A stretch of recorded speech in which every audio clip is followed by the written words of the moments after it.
Hey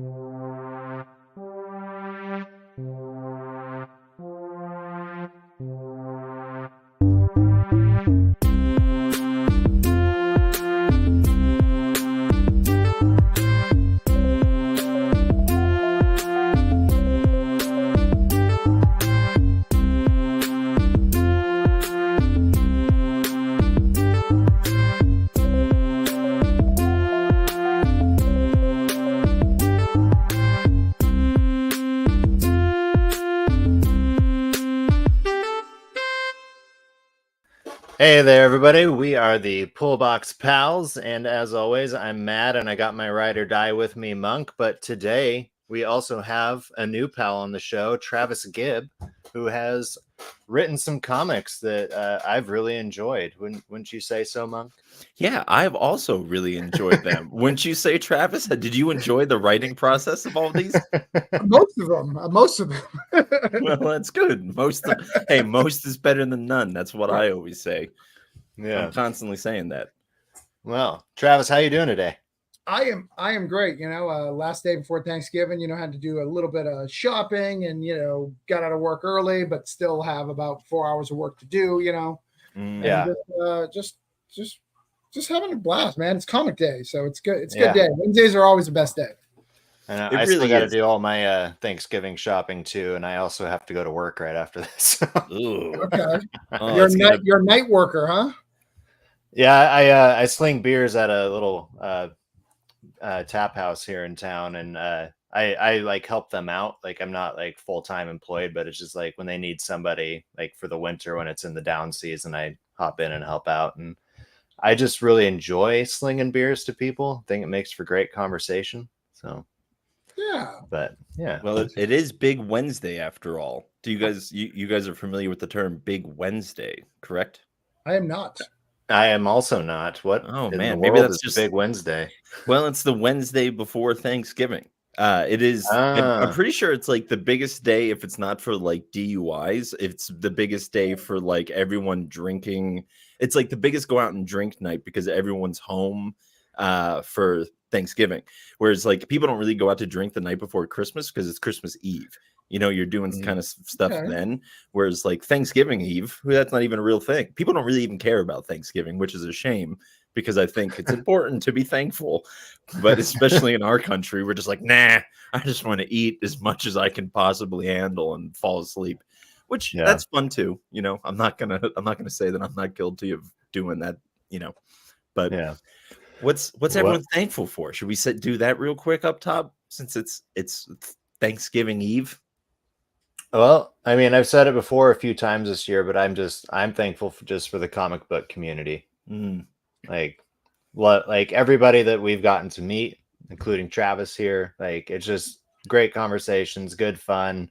Like I love that you can put anything on the table and have a great discussion about it and walk away feeling like I had a great conversation. I wasn't offended. I don't think I offended anybody. And it was just, you always hope you didn't offend, but yeah, this year I've just been really grateful to like all the pals that have come into the circle of the Pullbox Pals. So yeah, mine will be in a similar vein as kind of touching on what we were talking about earlier, it being comic book day. We might have talked about, that was on air. Really for me, like every Wednesday does kind of feel like a little holiday or like a little like reprieve in the middle of the week. And it's just so nice to like be able to have that is because life gets so mundane when you work a job, a Monday through Friday, 9 to 5. So it's nice to have something like right in the middle. That's like, it's new and exciting. That's why I don't really look at what's coming in this week. I'm just like, I just want to show up at the shop and like be surprised or disappointed, but rarely am I disappointed, But anyways, Travis, how about yourself? What's something you're thankful for? So for me, this year has been, it's just been wild. So I've been doing comics kind of very actively, aggressively for the last 5 years. I did some stuff before then, but last 5 years. This year was the level up year. So I had the Scout deal for Granite State Punk. I had the Band of Bards deal for Coins of Judas. We have another book for Band of Bards coming out in December called Holiday Spirits. And then, so that's, half the year I was in the direct market. That's six out of the 12, versus every year before that, which is 0 out of 12, just Kickstarter. And then the biggest thing was, you know, I don't know if you guys know this, but I was nominated for a Ringo with Cthulhu. Oh, nice. Cthulhu Invades Congratulations. Wonderland. So I went to the Ringos, got to hang out with, you know, Bendis and Mark Waid and all these really cool people, just rubbing elbows, sitting there at the table like, I'm almost there, right? That deal or that Marvel deal, and nobody's calling, but like I'm at the table with them, like they're acknowledging that I'm here, and I didn't win, so you know. Hey, but it's great to be nominated, right? Right, you made it to the table. That's what's important, you know. Yeah. There's very few people who can even say that. So yeah, it's been that's I'm so thankful for that. This year has been really that this is an achievable dream, because before I'm just like making money, I'm making books, and I'm happy with that, but can I go to the next level? And it's looking like I can. Well, awesome. Well, let's dig into how we got there. So, sure. When did you like first get into comics? Is this like a lifelong thing? Was it something you picked up like as a teen? Like, so yeah, it's semi-lifelong, semi-team. So I'm from Rochester, New Hampshire. You know, Granite State Punk being in New Hampshire. yeah. The relevance of that, though, is that's right next to Dover. If you didn't see the headlines in the last couple of weeks, Dover, New Hampshire is where the Ninja Turtles were born. So I'm in my 40s. So the Ninja Turtles were I was growing up with them in real time, from comic to like TV to all that. And Kevin Eastman, Peter Lard were talked about locally on the news and stuff like that. I met them several times and had sketches that my parents threw away because they're idiots. You know, so I got that, and my grandmother realized I was really into comics, so she got me. I don't know if you guys did it, but my school used to do these like magazine, like you could buy a magazine, you can order one magazine, and she ordered me Spider-Man, so I would get Spider-Man at my house. So I had Amazing Spider-Man coming to my house, which was really cool. Awesome. Well, actually, it was Spectacular first, and then when Spectacular got canceled, I got Amazing. And it was I never remember the number, but it was the black costume Spider-Man fighting Sabretooth. I thought Sabretooth was a Spider-Man villain. I was very confused when the X-Men came out. But yeah, so like I have just loved comics and been collecting like a fiend forever. You know, she was in the 90s. You know, the X-Men cartoon was hugely influential. Like I have every X-Men and Spider-Man comic since the first time I've got them. You know, I bought every single issue since that time of like the main runs, not all the spin-offs and everything, but like all Amazing Spider-Man since I was 13 years old, all X-Men up till now. Uncanny until they switched it, and X-Men until they switched it. So what's out of all those though that you've, I guess, collected since the 90s, like what's like your favorite out of all of them? So what's my favorite series or what's my favorite comic book? Because those are different answers. Yeah. Why don't we do both and start with series? Okay, series. I'm a Spider-Man guy. I love Spider-Man. X-Men, you know, Magneto, like you can't see. We can see. We have the technology. I'm a big Magneto fan. Wow. So I've got a Magneto shrine, hence why the big Magneto behind me. But my boy's always going to be Peter. You know, I share this pretty frequently. I come from a very broken home. My parents were both addicted to lots of drugs and substances and stuff like that. They both died young because of it. You know, it's definitely prominent in my work. Like Granite State Punk, you can kind of see the influence of that. So comics for me were more than just a book. I mean, I learned my right and wrong, my value structure from them. I didn't have a church background. I didn't have any of that. So learning how to handle these situations were done by comics. And I did it poorly too. Like you can look at my record by middle school, high school. I would fight all the time for stupid things. I'm like, man broke up with girlfriend. It had nothing to do with cheating or anything, but he hurt her, so therefore I have to fight because that's kind of what you did. Like Peter would always yell at people. Like I didn't learn it right. I learned all that stuff. So yeah, that would be Spider-Man would be my favorite, but you know, X-Men's a very close second. I'm more of a Marvel guy. But my favorite comic of all time is a book called Crimson. Are you guys familiar with that? It sounds familiar. I'd probably have to see the cover of it. I'll pull it up. I gotta do that too. Hold on. Oh, never mind.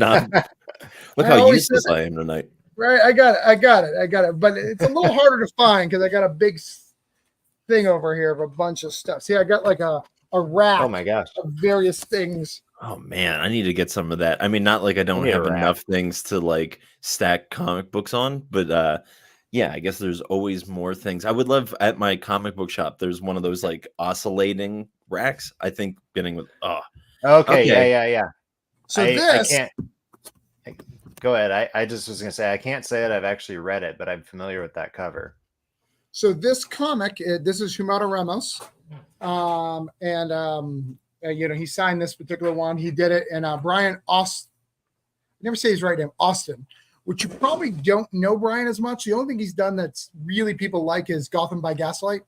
Oh, okay, yeah.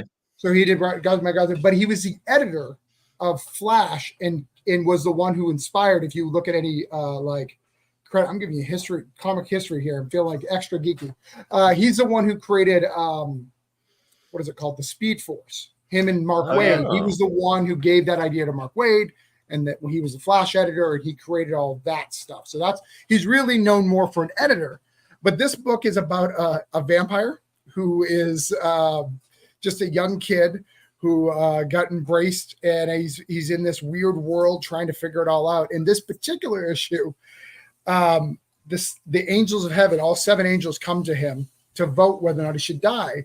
Half the angels are kind of Jesus angels, like love everybody, and other ones are Old Testament, like burn him to say he's evil. Like, and it's this beautiful story. And then at the end, Lucifer comes in, and Lucifer goes, "I get a vote, right? I was an angel." We don't know the rules. I'm like, I guess you get a vote. And he says, "We're not going to kill you because you're a Rangers fan." Like a and for some reason, this book just resonates with me as my favorite comic because it's so ridiculous, so out of there. And then we see God was watching the whole time, as this little black girl outside and doesn't say anything. And Lucifer and God have this conversation. It's just really well written Christmas special that I just love. And it's my favorite book. I buy it every time I see it. It's just my favorite book of all time. Next time I see it, I'm going to grab it.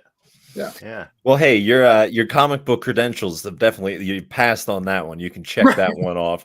Yeah. So that was a lot of fun. Thank you for filling in on that. I learned a lot from that. So it's just such a beautiful thing to like just see all that, like the interconnectedness of like this person did this, but then they helped with that, and that's really I enjoy seeing where like there's just people that can be all over the place, or like like Jeff Lemire can do everything on his own, but he still works with other artists and other people to collaborate on stories. And I just like, that's one of the things I love about like comics, is because it's so basic in the amount of people that put a comic together. You typically have somewhere between 1 and 4 people, or I guess 5 if we include the editor. And but just seeing that collaboration and then seeing those names interchange with different artists, different letters, different colorists, different editors, different publishers. Like, I just love that collaboration. It gets me real excited.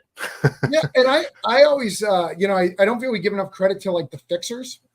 Like what a fixer is, like for me, is like a Peter David or Mark Waid or John Byrne back in the day. The people who come in, like when the new upstart, like, changes everything about a character and like we need to fix the status quo, they'll come in, they'll tell a story that's not crazy. Like Daredevil, for instance. Daredevil went so dark, like after Ed Brubaker was like, it was so dark that we're like, we need you to come in, Mark Waid, to remind us of what Daredevil used to be so we can make it dark again. We like the dark, but we just can't go any further. And I love people who come in and like kind of fix that, after they're doing stuff. Because they can't do it. And those people, I don't think, get nearly enough credit in the industry because they have their good run back in the day, but they just come and fix things for the next Donny Cates or the next, Ed Brubaker or the next Hickman, to do things. Right. Yeah, that's awesome. So speaking of all those guys, do you have any like favorite writers and artists? Oh, absolutely. So my favorite right now, I'm actually arguing pretty actively that Hickman is the GOAT. He's definitely on the Rushmore. Yeah. And here's why. There's obviously Neil Gaiman's great. He's great, but look at his big 2 impact, not so much, right? Doesn't do a huge impact for the big 2, unless you count Sandman as part of the DC universe, right? But I consider it very separate. You've got Grant Morrison, who's amazing, but let's be honest, do you have any of the two of you feel that you understood fully what you read when you read a Grant Morrison? Right? No. Hickman, and here's why I'm arguing that Hickman's the GOAT, is Hickman does those big epic Grant Morrison stories, and at the end of it, you clearly understood what happened, and you're happy with the results. Hickman's the one, in my opinion, who's been able to pull that off. So I'm a big Hickman fan. Neil Gaiman's I'm a huge fan of. Huge Johnny Cates fan. I'm really sad that he's missing. I think he was making some amazing stuff. Chip, I love Chip Zdarsky. Everything he's been doing, I'm blowing it away. I like Matthew Rosenberg. I think he's doing some great stuff. Yep. I don't think people give him nearly enough credit for the stuff he's doing in Wildcats and Joker. Like Joker should be a bad book. If I told someone who knows about the three Jokers and then I pitched the Joker book, there is no reason why anybody would want to read that, because you're like, but that contradicts all this three Joker. I was like, I know, but it's amazing. They fight and they're mad at each other. We don't know who's who. It's great. Those are my kind of big writers right now. And right now those are my stuff. But I think that's it for artists. I love Stegman right now. Stegman's great. Yeah, I'm always a Todd and Jim Lee guy, obviously. I like David Mack. I don't see a lot of David Mack, but I love seeing his cover. Love Tim Sale. God rest his soul. Tim Sale was amazing. Who else? Snyder on the writer side. Humberto Ramos. I like Ramos's stuff. I like his action. Scotty Young. I like his stuff. Scotty Young does great stuff. I really love. I love everybody. I mean, it's just, you don't have to have. It's another thing of like, comics are so much fun because you can just crack open like one and you see this art style, and for some reason it just like resonates with you. It works with the story so well, and I think that we talk about this a lot, is that the pairing of the artist with the storyteller to really kind of get that across. Of just being able to like, this is kind of how I'm envisioning it in my head. And it has to just be a lot of fun to be able to have those collaborations and just to be able to have the options of not just like one font when you're telling your story, but you can, tell it in many different variations, if that makes sense. Yeah. I mean, when so not to skip ahead because I know we're going to get to Granite State Punk, but the first person I wanted to draw Granite State Punk was Alex Cormack. I'm sure you guys know Alex Cormack. Sounds familiar. Does a lot of independent. Sea of Sorrows. Did Sync, if you're not familiar with Sync. He did Devil May Ride. He just did Road of Bones. Lots of Aftershock, lots of Dynamite. Lots of indie books, but he's very dark and scratchy art. But it's very horror. Very, very horror. Oh, that's like right up my alley. Yeah. Same. If you do not read Alex Cormack stuff, I'm going to change your life. Every book he works with, Richard Dueck, John Lees. If you don't know those two guys, read all their books. All right. Will do. Will do. So with all that said, like, what got you into wanting to create your own comics? Yeah. So I always wanted to create comics. My plan was comics. I went to film school. Because I was huge into Quentin Tarantino, huge into Kevin Smith. So I went to Florida. My genius idea as a young 18-year-old was like, everybody's going to New York and California for film. I'm going to go to Florida because nobody's doing it there. But, they've got Nickelodeon and they do the Disney parades and they got Sequest because Sequest was a thing. And they were filming the Punisher movie, the first Miami one. When I got here, that was all gone. There was zero things being filmed, but I was here. Oh, no. So I started my plan. The other thing that I messed up, I'm not sure. Are you guys familiar with Full Sail? Maybe you guys are wrestling. Yeah. So Full Sail, they were big even back then. They didn't have the NXT deal. Like if they had the NXT deal, like I'd probably still be there now today because writing wrestling is a separate dream. That sounds fantastic. That's fantastic. Yeah, I wasn't aware that they did that, but I did have a couple of friends who graduated from there. Yeah, NXT. They do NXT now, so they do the scripting for NXT. The whole school, part of your writing thing will be NXT. I actually almost went to Full Sail out of high school, but it was one of those conversations with my mom was like, but what are you going to be able to do that's practical out of that? You know? And I was like, well, I guess you're right, Mom, because I grew up in a very white conservative bubble where it's like, you have to do practical things. It's the only way to live. Right. So I grew up with the opposite of that. I could do what I want. And no one was like, that's a horrible idea. So I came down here with the idea for Full Sail. Luckily, I have somewhat of a brain in my head because they were like, it's going to be for the for the 3-year program. We guarantee you nothing. And it's going to be $200K and you can't have a job. I'm like, I know I can't afford that. They're like, we've got loans. I was like, I feel like I will owe you my life if I don't work out. I know a little bit of the way money works. So I went to another film school here called FMU, studied there. By the way, you guys where are you guys from? Pennsylvania. Yeah. And I'm in the Northwest, originally from Idaho, but in Oregon now. Okay. So I'm from the New England area. And what we have in New England area is we have colleges and we have tech schools. Is that similar to what you guys have? Well, not in rural Pennsylvania. We have like community colleges and broken down middle schools, but I'm aware of them. I've done some travel out there. Well, Florida has this third con. That's why Trump University was here and other things, where they're unaccredited schools where you can get in. So I went to an unaccredited school. Con. Oh yeah, it was very good. Luckily, the government solved that, abolished my debt, and like. I do have a actual accredited degree because that college decided to buy the students so they could get more students in. Other than that, I would be screwed. But so I went to film school, and then I did what some people do in college. It's called have unprotected sex. Have you heard of it? Oh yeah. Very familiar with that. Yeah. Yeah, it's a lot of fun. But sometimes you do it just one time and you make a kid. And I did that, and I had a daughter. I had a very young daughter, and so I decided to give up on my film career as well as my blossoming comics career because I had a couple of things. I was in Negative Burns. I was in a book called Government Bodies, which you don't know at all. You may know. Do you guys know Negative Burns?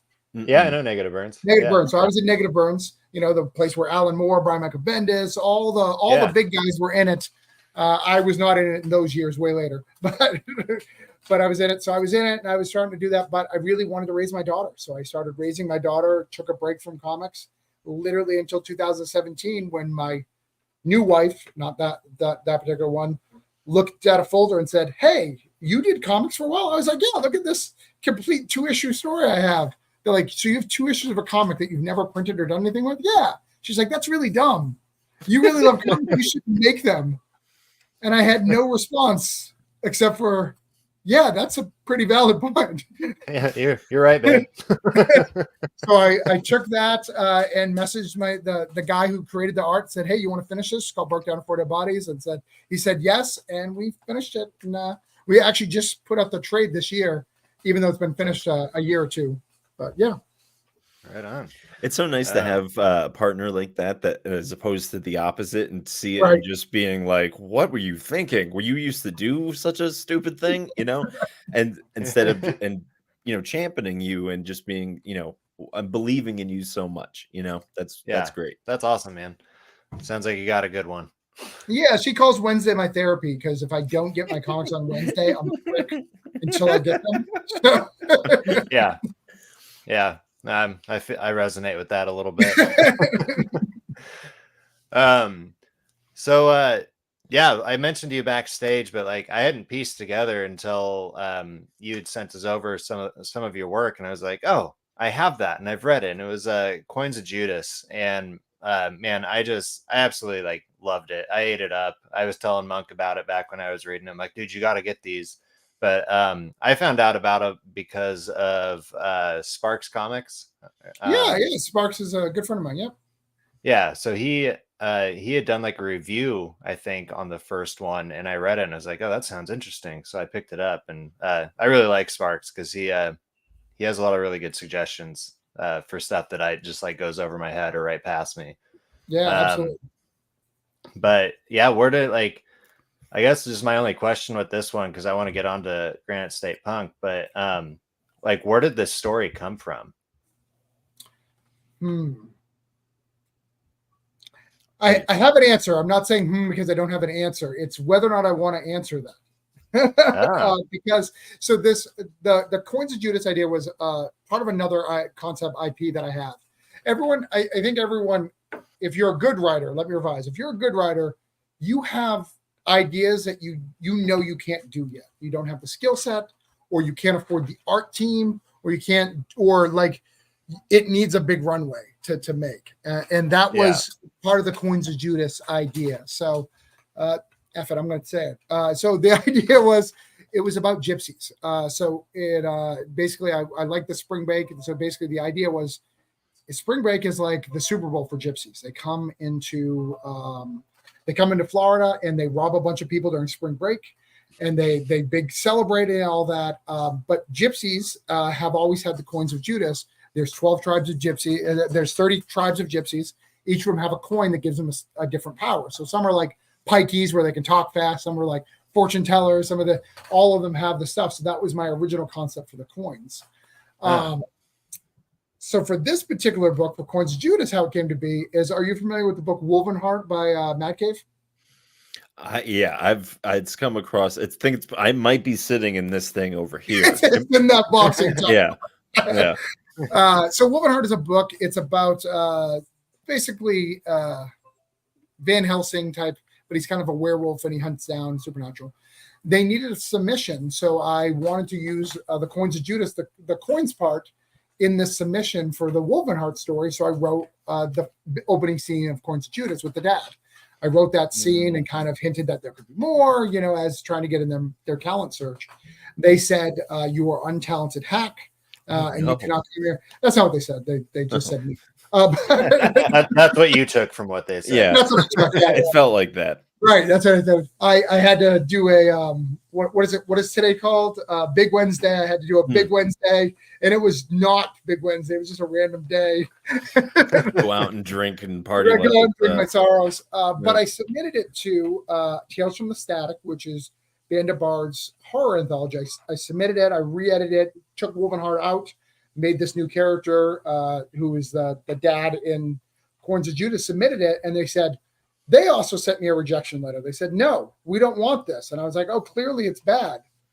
And then I kept reading and it says, this is good enough to be its own series. Would you be willing to pitch a series for that? And I talked to them and I submitted them a budget and how is that? It was like, I can't add nothing on my plate. They gave me a budget that I could afford. I said, that could get you 2 issues. And it's not an offensive thing. I was like, 2 issues. And we produced 2 issues of Coins of Judas. That's what you got. And now we're doing it as a 2-issue thing. So throwing back to the Marvel 2-in-1s, back in the day where it was like 2-issue arcs with 2 characters. So that's what you're going to get, 2 and 2 and 2. And it comes back in March of 2024. That's awesome. Well, kind of in a similar vein, like with Granite State Punk, they're all number 1s. So, well, I just want to say real quick that I really like that. And also, like, we've talked, kind of like a running thing on our show is the how many issues is this going to be? Is it going to be 6? Is it just going to be a couple? And what we always come down to is like, it's whatever the story needs is what is best for it. But personally, I love like shorter stuff as opposed to it's very rarely do I read something that's 5 or 6 issues that doesn't dip at some point.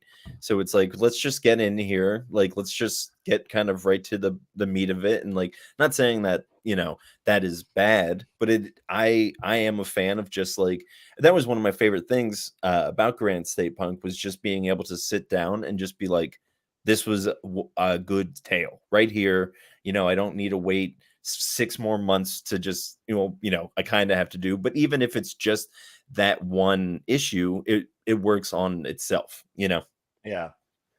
No, totally. Like, it just seems like there's only 2 out right now and there's a 3rd one in the works, which we'll get to, but they're all just kind of a snapshot of Zeke's current life. Yeah. And it is sort of like kind of episodic, but like, you don't need to read the first Granite State Punk to pick up Granite State Punk Breaking Edge and have to know what's going on.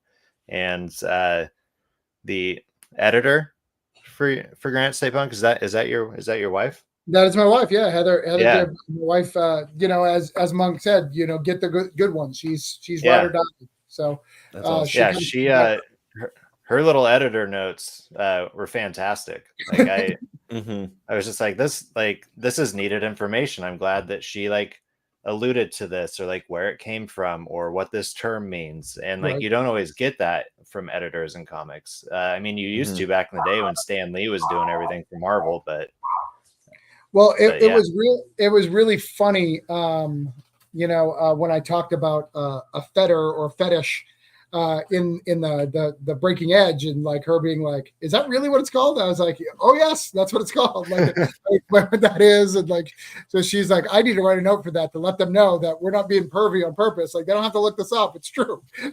Yeah. And again, that's another callback to like olden day comics where they actually like. I feel like I don't see editor notes as much, maybe because it kind of takes you out of it, and I don't really feel that way. I feel like it actually brings you in more into it, because it's like, especially in something like Marvel Comics, where you can be like, this was a reference to, Spider-Man, whatever, and just being able to be like, oh my goodness, I can go out and read this thing that they're referencing, like that was kind of before the idea of everything being interconnected kind of got burnt out, when that was like still like a cool, like fresh idea. But yeah, let's get back to Granite State Punk. But yeah, so Granite State Punk, it seems like a pretty personal story, or at least like a reflection on you. Like, just, it's like, this is obviously me saying this without really knowing everything, but like, it does seem like it's kind of narrated by your personal experiences of growing up in New Hampshire, or at least just with like the things that are around, like the things you can go do, the places you can travel to, the schools. Like, I love that the middle school and the high school and the elementary school are like, they're all mentioned and have a little backstory. I don't know if those are all actually real places, but 100% real. They're all. But go on. No, I was going to say, kind of just touching in with that, I feel like there's a lot of like local lore, and it definitely feels like it's written by somebody from there, which is nice, of like just having like that perspective, because I feel like a lot of comics get written about like this, I'm in California or I'm in wherever, and it's just like, well, it's just kind of this vague feeling of like, I don't really know what, like, you're not really giving me anything outside of like what you can see in a movie or a television. So it is, especially with like New Hampshire, which is, no offense, just kind of a random, I'm from Pennsylvania, which is also another just kind of random state. Besides, we have Philly. That's kind of our only, like, and Pittsburgh. But I'm on the Philly side. We don't even have that in New Hampshire. I guess, that's very fair. But you do have beautiful scenery. I will say that, if that counts for anything. But anyways, sorry, Matt, I took that away from you. No, you're fine. But like, I guess, like, since this does seem like kind of a personal story, like what drove you to want to write Granite State Punk?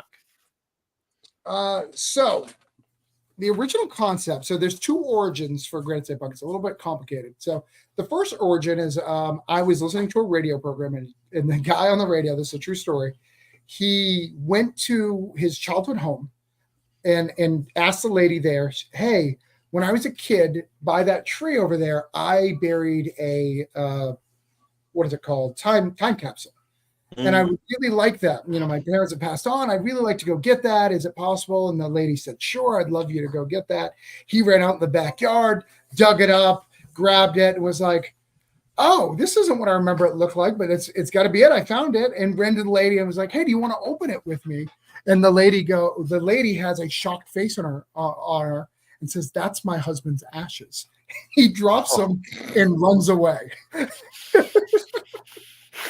Oh my gosh.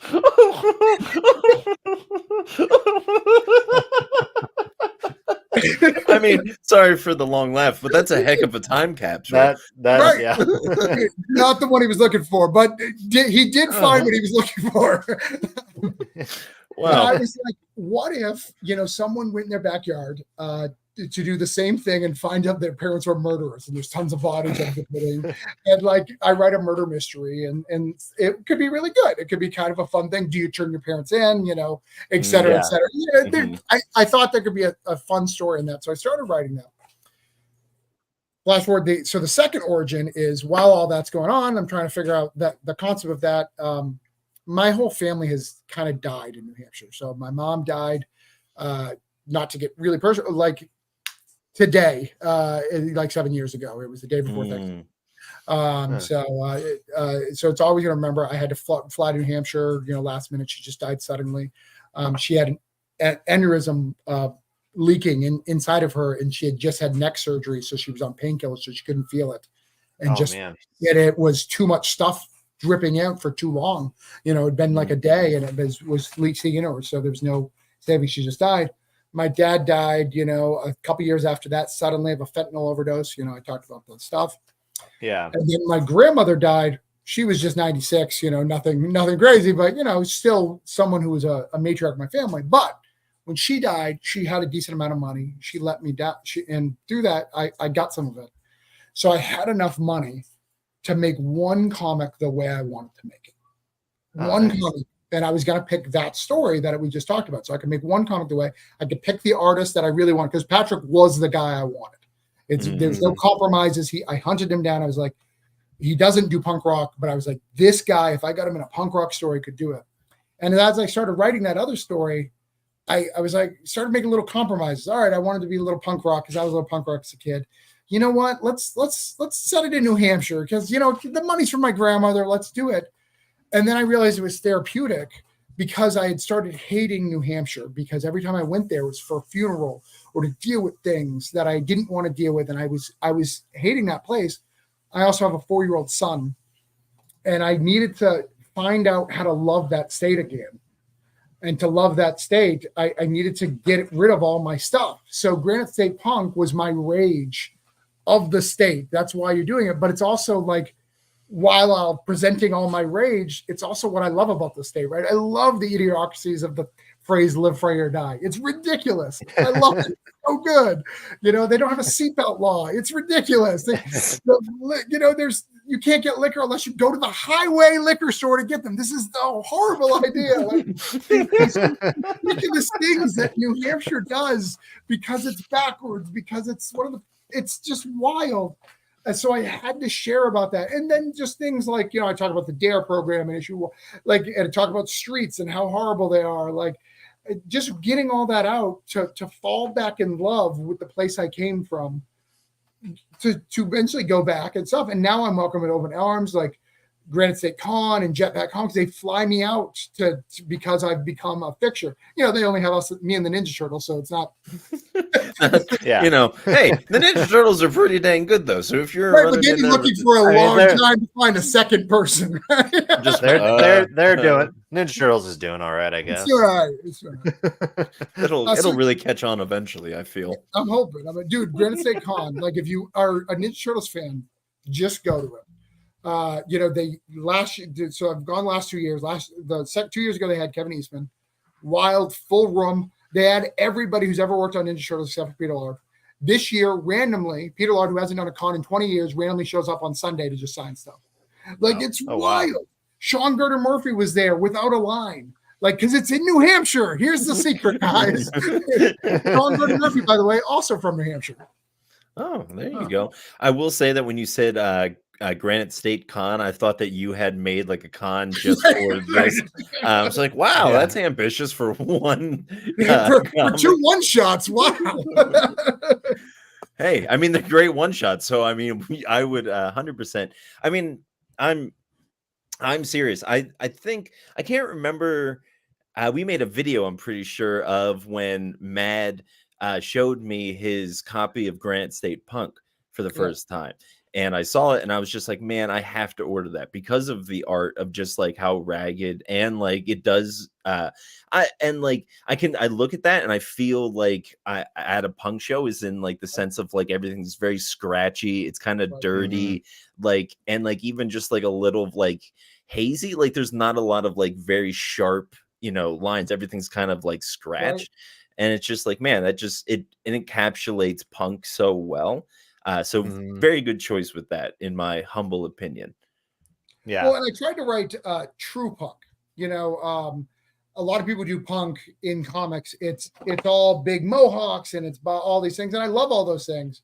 But most punk is two guys in a room having a PBR, and they don't want PBR. That's all they can afford. And because punk has made it a thing, they're allowed to that. And these two guys are going to solve the world's problems. They literally tell you the solution to the problem, but they are going to do absolutely nothing about it because they do not care enough about the rest of the world to let them know they have the secret to solve the planet. And that's what I love about punk rock. They have the biggest hearts of anybody. You go to a punk show, you're going to see kids. They'll bring kids to punk shows. They're welcome in that stuff. And in the same term, there's a pit where people are beating the shit out of each other. It's ridiculous. I love it. Yeah. It is such a beautiful thing. And just having that, and I think this comic does also a very good job of like articulating the older punk of just like kind of a not punk past his prime, but just a little bit of just being like of just like this. There is like a time of like punk rock is for like those young, like it's great for like I want to set the world on fire for better, like I want these spaces to be safe places for everybody to come so we can raise hell, And I love the duality of that, of just like we're gonna make a safe place that is violent and filled with rage so that we can express those things. That's always, I feel like that's always been the draw to me is just the expression. And that's what I love about the character Zeke is he's very raw, but he's also very authentic in like how you wrote him. Like, yeah, he comes across very punk rock, and he does have stuff he cares about. But like you said, like he's not really going to do much about it. Right. But yeah, like I love the characters. I love Zeke. I loved Ember in the first issue. Like I didn't like when I first read it, I didn't really see her becoming the villain. I thought she was at first going to become a part of like the team of whatever Zeke was getting into. Right. And then just that whole battle, the whole thing, how that all played out was great. But I have to say my favorite character comes in Breaking Edge. I love Uncle Gert, aka Klaus. I love the concept of him. It's fantastic. Because obviously he's older. He's an uncle. Yeah. He's got to be older than his nephew.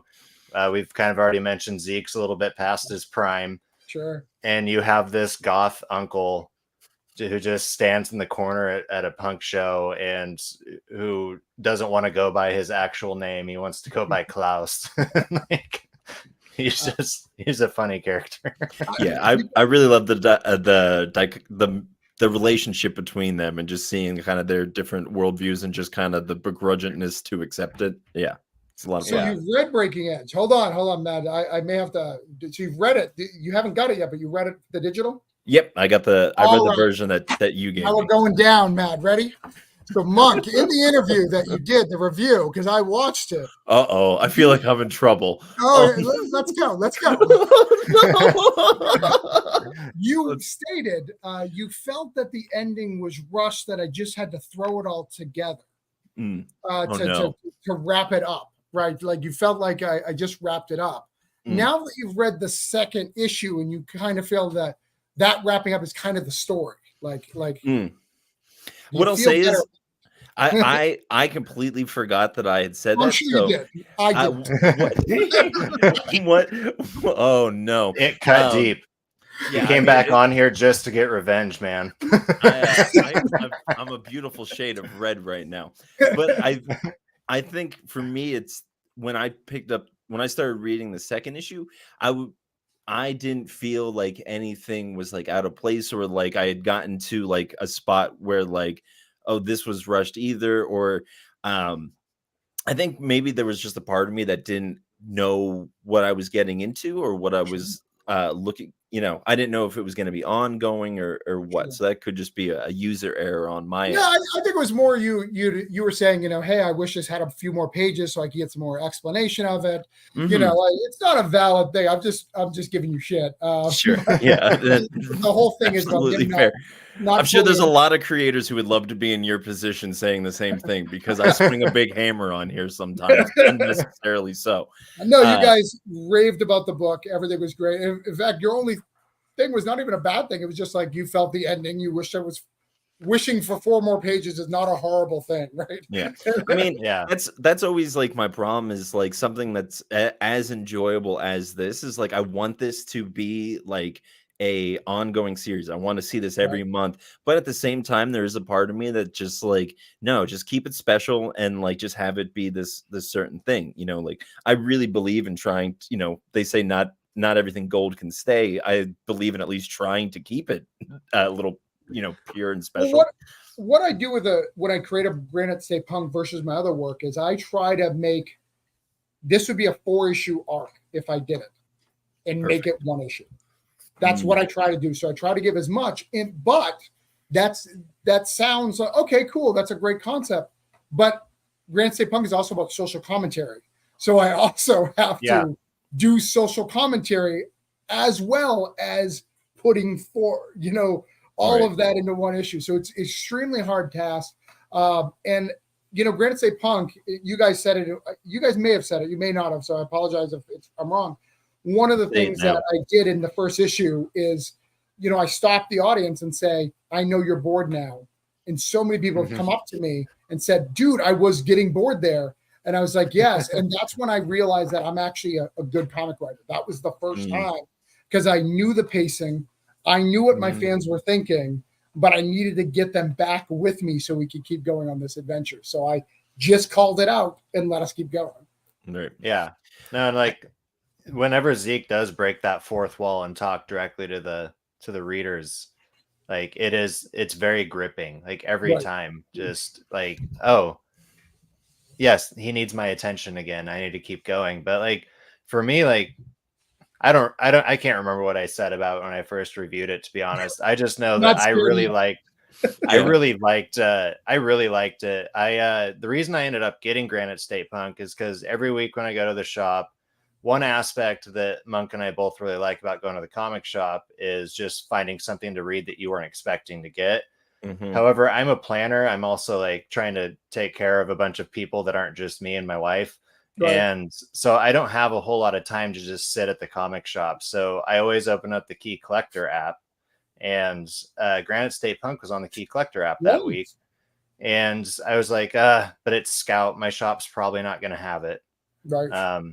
And I walk in there and they had more copies of Granite State Punk than they did anything else. And I was like, well, this is a shocker. And like, by that, I mean, like my shop's pretty small. There's not a bunch of comic book people in this town. But like there was at least 5 copies where for the most part, if I order something from Marvel, they're probably going to order like 3 more for somebody else to find on the shelf. But I was just like, man, they got a lot of Granite State Punk. Like this must be a bigger deal than I like understand it to be. And I love that story, just for the record. Yeah, but it is like it's got great social commentary. You have a character that you can really get behind. The shit that he gets into with Goody Cole in Breaking Edge, which again is I think I picked it up, but Goody Cole is like an ancestor of Klaus and ancestor of Klaus. Zeke. Yeah, ancestor of Klaus. So in theory, yeah, I guess it would be brother. Yeah, absolutely. No, it's not. It's not. It's on the mother's side, but yes. Okay. I like this family tree that you have kind of lined up. But that's another thing of just, I like that it's a familiar, like a family thing that it's kind of passed on. And that's a similar thing with Coin of Judas, that it was, right, you had the dad who, and I just really love that. Yeah, I like a good, like, we're a family of this. I love that he didn't know about it, and it just kind of like, it's just, yeah, the way that you set it up in the world is super fascinating. And it's another reason of why I wish there was like expanded upon, because it'd be like, man, what else is happening out here? Because if this guy's like from a family of wizards, what else is out there? But again, that's just kind of how the curiosity kills the cat. Well, Monk, because you asked that, that's exactly what's in the coven. We decide that we explain that there is ghosts in this universe. So we hunt ghosts. So the coven is Zeke's coven of witches. So there was 4 in his original training class, taking the Hogwarts in his Hogwarts school. There was 4 other type punks, and they come against some ghosts in the next issue with the Coven, which is live on Kickstarter. Yeah, I'm really excited for the Coven to come out. just reading the preview that you sent over, like once it got to that last panel of inner child Zeke and his little coven, and it's just like they're in Dover. I'm just like, I cannot wait to see what comes after this panel. I mean, it's 100% done. We just got to letter it, so we'll get it out very soon. And it's that 12 pages, like, isn't it crazy that you go through 12 pages of that book? Like, I realized it when I was reading it, and you're like, we're not even at the main plot, because the main plot is about ghosts, right? Because there's so much commentary and things that I wanted to get across and do it. I think you guys will really love The Coven. The Coven is really me taking. I think Breaking Edge is a great book, but I really was fascinated by the concept of Goody Cole, and I really wanted to share that origin because it's a true story. Unlike The Man in the Mountain, that's not true. I made that up, right? Yeah. They did not protect her wishes. Goody Cole, I was like, I need to tell you how crazy this shit is. Like, you need to pay attention. Like, what they did to this movie. So I think I spent a lot of time on that, so it doesn't always have that same feel as the first one. I still think it's very, very good. Just a different feel. And I think books should have different feels, like as you go through issue to issue. Yeah. But this one is harking back to the first one, really shocking you when you meet young Zeke. We've met young Zeke before, but we meet a very different young Zeke this time, and he's a lot of fun. Awesome. Well, I think I would like to dive into some of your Kickstarter stuff, but before we do that, just to make amends for my my words, I want to let you know, next week we're doing our top 10 comics of the year, and this comic is going to be on there. I won't say where because I don't know, and I'm not just saying that because you're here and I'm trying to, kiss your butt and make up for it. It's honestly such it's such a close, like I'm a punk kid. I still go to punk shows. So like just seeing that out there and seeing it done well. And I don't know if you noticed, but I am wearing a Pabst Blue Ribbon hat. Love it. Yeah, when I posted about this on my Instagram, there's a line in it that says, I'm sorry, I can't remember it verbatim, but like if you're gonna take on a ghost, you should have like a PBR, or it's PBR is the best beer for a punk show or something like that. Right. Yeah. And it's just like, it absolutely is. One time I drank like a Bud Light at a punk show. I'm like, what is this? Get this out of here. This is no good. I went to the first in the Gimme Gimmes and they didn't have PBR and I didn't know what to do. Like I was very confused. I was like, can I talk to the manager? I would have talked to the manager too. You got to go to the Gimme Gimmes and you don't have PBR. Like, what's going on? Like, what is going on here? Like, something is amiss. And this was prior to the Bud Light scale. Like, they had Bud Light, but it was Bud Light Orange. So it was like special. Like, you don't even understand. Like, we need cheap beer. You can't add anything to it. And it's got to be whatever. And you can even charge $12 for the PBR. Like, you can charge us regular good beer price. You can charge us Guinness prices. We don't care. That if someone takes our picture and we have a Bud Light Orange at our punk show, that's no good. It's bad credit. That's not punk at all. That's not punk. No. You know what is punk? What's that? Kickstarters. Right? Kickstarters. I love Kickstarters. Yeah, so it looks like you got a horror anthology coming out, and then Don't Push the Red. So that's the Nightmare 3D, the final chapter. And then also 3 Kickstarters right now. And Don't Push the Red Button, another anthology. So, and then your other Kickstarter, is that for the Coven? Yeah, for Granite State Punk. Yep. Yeah. So what's actually something I do want to say, just because we got some anthologies here. I did read Holiday Special, Holiday Spirits, our Holiday Spirits, and noticed that our pal Jonathan Hedrick had a story in there. Yeah, and that's with his recount team. Yeah, so that's with the original recount team. He's not going to watch this, so I'll share it. He might. Yeah. He's a friend of ours, but it's okay. Share it anyways. He lives in my town. Oh, I was going to ask actually if you guys were in the same neck of the woods. Yeah, Florida. He lives in my town. Absolutely. So him and I talk. So the first artist, they switched artists in recount towards the end, and it was just because of speed and stuff, and they wanted to get it out at a certain time. But he had prepaid for a whole bunch, so he used that artist to do that little thing for Holiday Spirits, for Holiday Spirits one. Which, by the way, that has been picked up by a publisher. That is on sale the last week in December at your local comic store. Awesome. Yeah, and I saw that on the secret source that we use to see what comics are coming out. Yeah, we'll tell you at backstage with this incredibly secret sources that nobody knows about it on the dark web. Yeah, do you want to? No. One, if you can guess it, we'll tell it, but it doesn't matter. Yeah. But yeah, you wanna go tell us a little bit about Nightmare Theater and Don't Push the Red Button? Yeah, so don't push the red button. I'd love to tell you about it, but that Kickstarter ended last night. It is funded, so we're good. This concept is push a red button, people die. You know, you heard that. You could choose to do it, choose to not. My story is about a guy who has 4 ex-wives. He used to be a billionaire. He's no longer a billionaire because he has 4 ex-wives. And he can kill one of them to stop the alimony so he can, because he can barely live right now because of all the alimony he has to pay. If he pushes it, he can get one of those ex-wives to die and he can get some of that money back. Does he do it? Does he not? That's what that concept's about. I have to read to find out. You have to read to find out. Nightmare Theater is an anthology. It comes out every year. It has a lot of the big Kickstarter creators are part of it. So if you're up and coming or a Kickstarter creator with a little bit of cred, so David Pepos has been it. He's a guy who does Punisher and Savage Avengers. We have Rich Fairgraves, you may not know, but he does a book for kids that's very, very popular called Blastosaurus. You may have picked up that book or saw it in a long box, but he does that. You've got Pat Shan, who does most of Zenoscope. He does most of Zenoscope's books. So if you read any of Zenoscope stuff, he does that. He also does Destiny New York for not Black what is it? Black Mask. Black Mask. Black Mask, yeah. Mask and this Black Mask. Black Mask. He does Destiny New York for them. He also did a book for Scout called can't remember the name. Don't worry about it.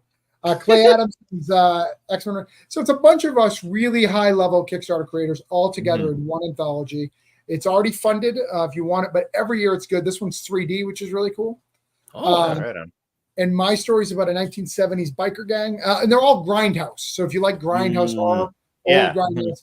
So mine is about a 1970s biker gang that has been murdering, bringing murders to this frog for some sort of ritual to like this pond. And the frogs are very agitated, and a frog monster comes and attacks them, and you have to see how that works out.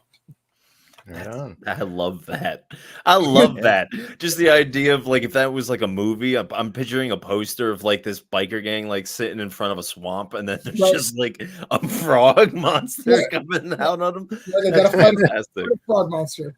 Oh, I like frog monster because you don't picture normally of like sorry again. I wish my artist could get it as much as you. He was always like, but frogs don't have teeth. It's fine. Don't worry about it. They can be scary. They got long tongues. But their tongues are very but they're scary. Like if you 100%. I mean, it's a big frog. I think it's the lack of a neck that would make me most upsetting because he would be hunched like just like very like unsettling and just like, oh, you're bent in a way that doesn't seem natural. Anyways, I'm enjoying this.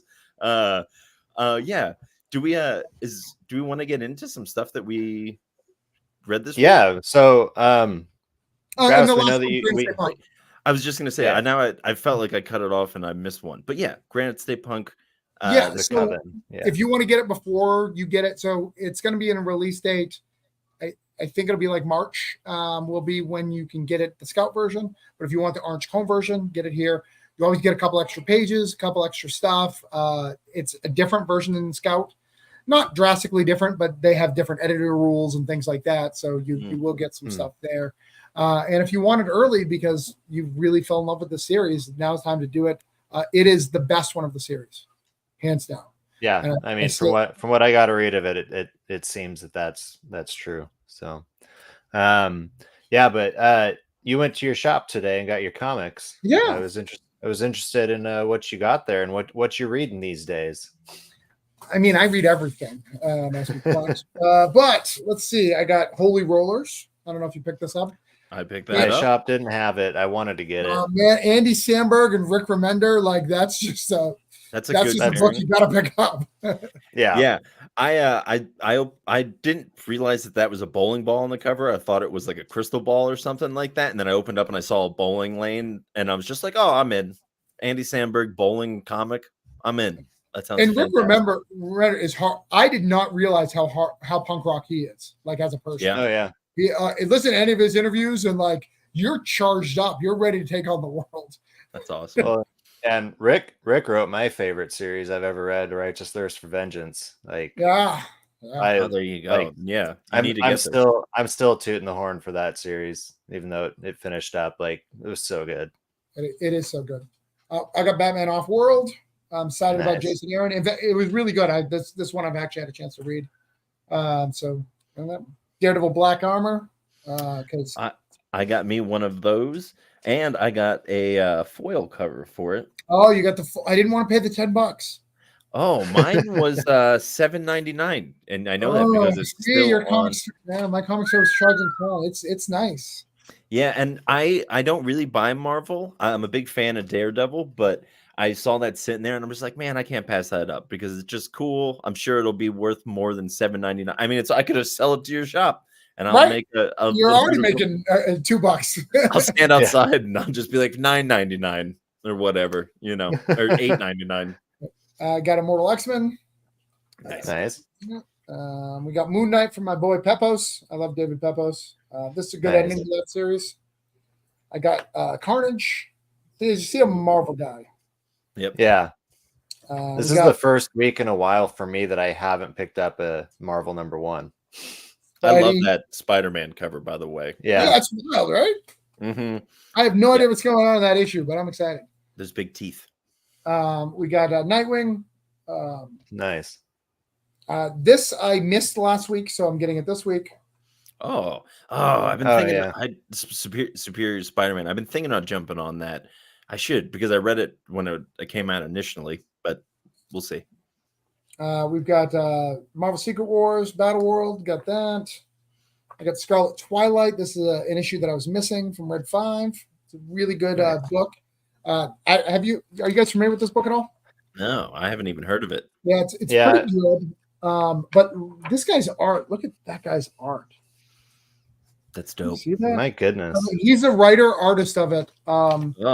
Just there's nothing like it. Like it gives me you remember that Mark Waid book Empire back in the day? Like it gives me that vibe, whoever that artist was. I can look that up real quick. Red 5's one of those like elusive publishers for me in my shop, because I've asked for stuff from Red 5 before and it just never comes. Yeah, they're super late too, so it's really hard. So I think even if you reorder it, like they don't tend to come out on time. I got Death Drop Assassin 2. Oh shoot, that came out today? Either today or last weekend. I was behind, but it came out. Yeah. I didn't see that in my shop. Yeah, same. So David is on. That's good. I got Plot Holes 4 that came out. Nice. We got some Incredible Hulk.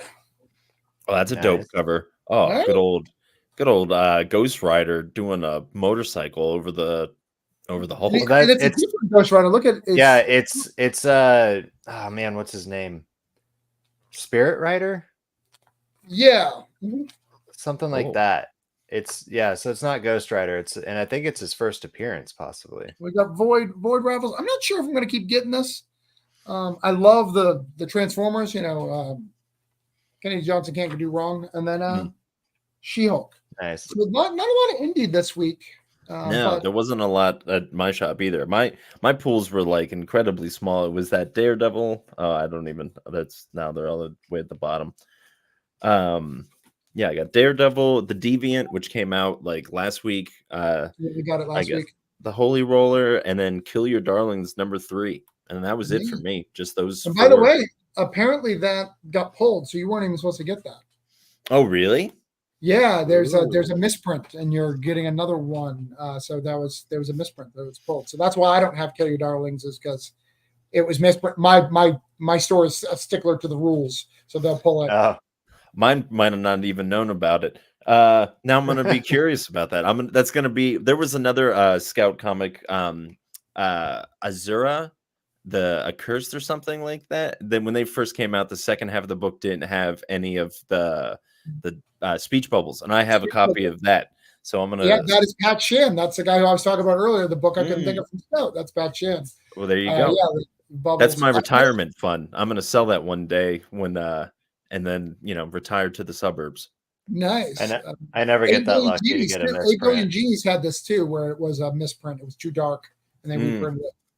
Yeah, I remember that. I'm pretty sure that issue 1 of Old Dog that I've been getting, I think I got a misprint of that, but I never heard anything about it being recalled because, like, right in the middle of the book, there's no lettering in the bubbles. Like, there's like editor's boxes with nothing in it. But I like reached out to Image, never heard back. Like, nobody ever said anything about this issue, and I'm like, did I just get like the only one? But one weird copy. Yeah. So random, like deep cut. So what can happen with comics? I just recently had it in one of my comics. There's a layer if you do like a black box, like a black speech bubble, you have to like activate another layer to make sure that goes, or it won't print through the printer because they'll just print. It's basically got to be put on kind of like an order, right? Like this has got to go over the black. Right. Yeah. The black's a layer. So if it prints with the other layer, it'll print in the order that the layers were presented on the PDF. So it'll print it wrong. That's why you see that sometimes. Super weird. I'd never had it happen for me. I was like, how can it happen? Because it looks right on the PDF on mine. Because when you convert it to a PDF, it doesn't matter because it converts it all. It smooths it all out and everything's good. But the printer, when a printer, it can tell you what order you put it in there. Yeah. Well, that seems like a recipe for disaster if you don't know that. Oh, yeah. But why don't we wrap this up by just saying what was the favorite thing that we got into? Also, do you have your pulls nearby, Matt? Do you want to go through those real quick? I do. I did post my my pull video. I think I got 7 today. 7. Wow. I mean, yeah. Travis kind of put us to shame here on our own show. Yeah, so that's fine. Sure did. But yeah, I got a Hollywood Special number 3 from Dark Spaces. It's a good one. This is one I grabbed off the shelf from Dark Horse, The Mortal Terror. It's a vampire story. Monk knows, but I don't know if Travis does. I love vampire stories. I eat them up. This is one of my favorite series out right now, The Ribbon Queen. This is issue 5.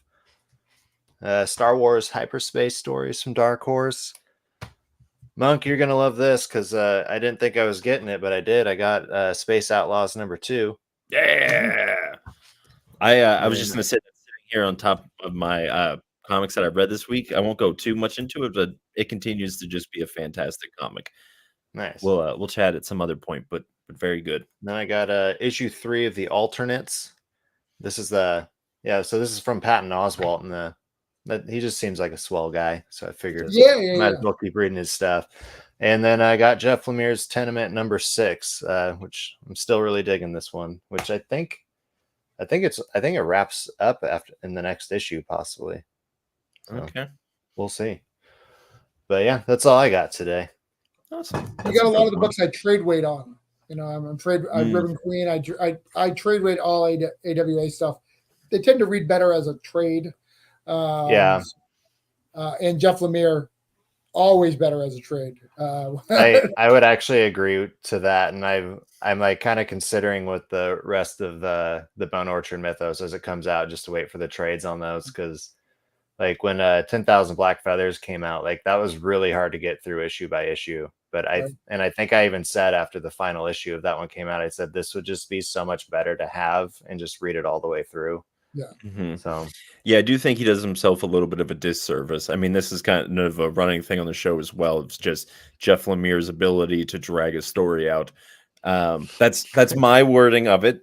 Mad would have a different way of phrasing it, but that's just me. But Travis, did you happen to read Big Game by any chance? Yeah, absolutely. Okay. Did you read number 5? I did. Okay. How about you, Mad? Sorry. Oh yeah, I read it. Okay, I did as well. Do we want to chat about it for a minute? Sure. What you think about it, Travis? We'll throw it to you because we've been chatting for a while. So I was a little upset. You have Big Game at the end. You have a big superhero story. He knows how to tell big super stories, and he just decided not to. Right? Like we didn't. Yeah. David and Kick-Ass, Kick-Ass and Hit Girl never talked. Yeah, never talked. Like we've been waiting for this reunion, especially if you've been reading Hit Girl, like all these new versions of Hit Girl of Kick-Ass that Hit Girl's been like, what the hell? why are you trying to be my friend Dave? Like so we know they have that relationship. They don't talk, so that was kind of annoying to me. He felt the need to just be, I promised you everybody, so we got to throw all these guys in instead of giving all these characters that we've loved forever to have their big moments. I like the ending. I like that it wasn't that. I like that they did time travel because you saw that pretty early that there's no way he's killing off all his darlings, right? You saw that. But I do like that some of it stuck, right? That they let some of it stick. I felt Nemesis also. You built Nemesis up from his series that led into the big game, and then no problem solving any problem for his whole series. In issue 1 through 4 of the big game, issue 5, apparently now people are a problem. There was a part of that me part did take it out. I was just gonna say there's a part of me as someone who like doesn't really like I'm not invested in Mark Miller or like Miller World or like any of that stuff. There's just the part of me that's like it felt very much like a Marvel crossover or like a DC crossover where it's like a lot of stuff's happening, but we're missing those like spin-offs to kind of tell the stories in between. So yeah, there is a part of me that like wishes this would have been maybe like 12 issues, or that's a little too long, maybe like 8, something a little bit more. And also like, because again, like you see the guy from Wanted in this issue, and I don't really know anything about him, and like it doesn't really mean anything if you haven't been reading everything else, and so like maybe if you're up to date on everything and this, but again, like you seem to be, and so I agree with you, they should have seen each other. I also feel like Dave was very much sidelined to this whole thing of just being like watching everything happening and not being involved at all until the final battle, which I feel like is a little bit like true for him because he's a nerd and like he's kind of like a loser is his thing. So it's like, yeah, let's make you like not be able to be a part of this thing. But I would have liked to have seen him like do some things as Kick-Ass instead of just the American ambassador. Superpower Kick-Ass. Right. Yeah. Matt, what you think? Yeah, I mean, you guys got some valid points there. I liked it overall, but there was just things I wish were better. I kind of like you said, I think when we reviewed issue 2 or 3 that you hope that that Dave Kick-Ass gets the American ambassadorship. Yeah. And I was just like, for me, it's like if it's that easy to pick out and it happens in the ending, like it kind of ruins it for me. That's fair. And it also too, just like I would have liked to see more Kick-Ass because he is one of the characters I'm more familiar with in Miller World, and he really was just kind of sidelined the whole time. And then at the end, it's like, here's your trophy. Yeah, that's very fair. Yeah, but like overall, I did enjoy it as just like a thing to read. I felt like it read very well, but again, it did feel like I'm thinking. Did you read Empire, the Marvel crossover that was out? I think in like 2020. I think was the crossover then. The Evil Cap, Secret Empire. No, the Empire as in I can't remember. Like the Kree, it was a Kree and World War II. Yeah. Okay, that one, yeah, and that was I remember reading that at the time and just being like, I'm missing a lot of like it just was very much just like people ran into a room and being like had a quick conversation and then like went off to go do something else on their own, like story or whatever. So I again, like it would have been cool to, even if he like, I don't know why he couldn't have done something like Jeff Lemire's with the Bone Orchard mythos of like, here is the main run of Big Game, and then we're having these spin-offs, especially because he had the ambassadors and nightclubs building up to Big Game. So he kind of could have kept those things going on the side. But at the end of the day, like, I'm not really invested in him that much. So like, that was fun. It would be, it's like I can go back and explore these things and like in retrospect, maybe I'll enjoy it more. Not that I didn't enjoy it. Like it's a solid 4 for me on a 1 to 5, not that we normally rate things, but that's where it sits. The other thing I appreciated was there in the back of issue 5 was like the reading order for it. So it's like all of the Miller World stuff that's already come out. Like if you read it in this order, like, and then get up to big game. Yeah. See, I missed that, I think. Yeah. So that might be a task worth tackling at some point in the future. Yeah, and I will just say, like, there's just the ending epilogue. Like, if you don't know what that is, which I don't, just doesn't make sense. You know, like, I'm not like I was just like, oh, that was kind of neat. It would make a cool post-credit scene for the people who know, but I'm not in the know, so it was just kind of like this weird thing. But yeah, you're right. It's right there. I could have turned one more page and I would have found it. So cool. Yeah, I think it's a really cool thing to do because he's the only one who can do it. He's the only one who's created so many things in his universe to get a big crossover. So I think you have to acknowledge that it's really cool to do that. Yeah. And it's also really cool that he's kind of set it up the whole time, right? He's had Nemesis, he's had Wanted, where the heroes were removed from the world, and these are new heroes springing up. That's kind of his catalyst for his whole universe, because none of his stuff ever really felt connected. You know, there was a little passing reference now and then, but it never felt connected. But this really showed, especially with the Magic Order stuff. Like, I love Magic Order. That's probably one of my favorite series that he does, and I loved them going, yeah, we're not getting involved. This is superhero stuff. And the fact that I really thought, like, that's where it was going to end. Like, I thought Magic Order was like, yeah, hard pass. I like how there was a part of me that's like, did they have to bring this like past alien or this like past race into it? But I'm like, it's a Mark Miller thing, so it has to. But then it connected with the Magic Order. I'm like, okay, all right, Mark, maybe you do know what you're doing. Yeah. But the biggest thing was the key moments of series that we love not having their moments, right?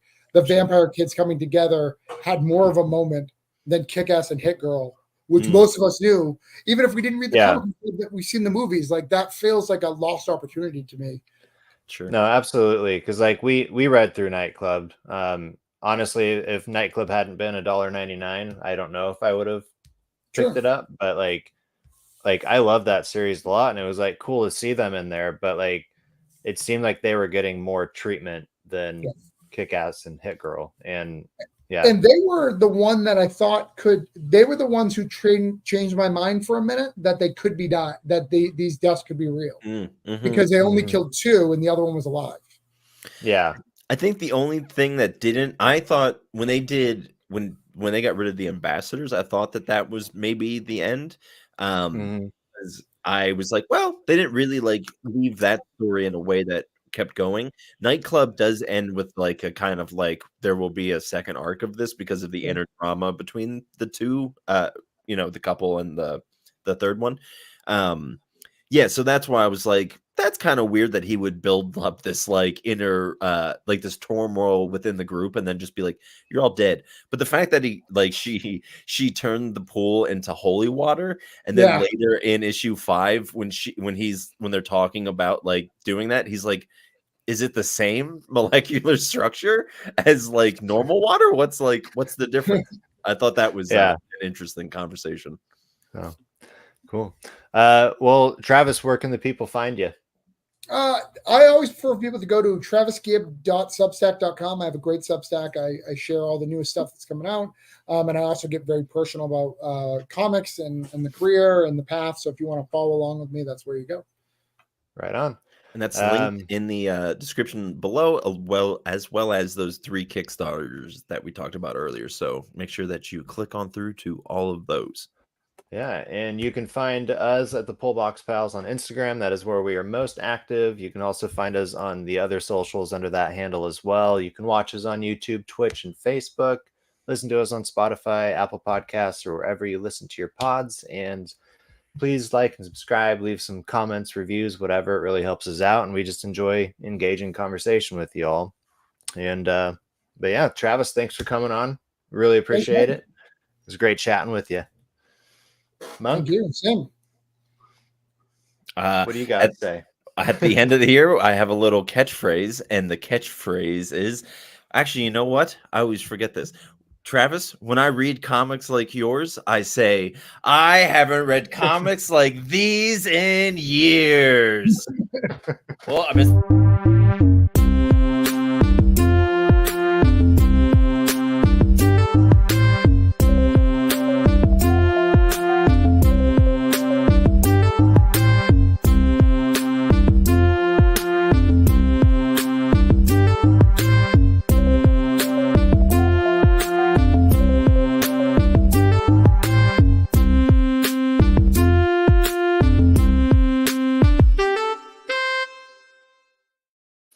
telling you what, boys, all this chat, I'm going to be having me a PBR with my turkey tomorrow. All right. Hell Okay. yeah.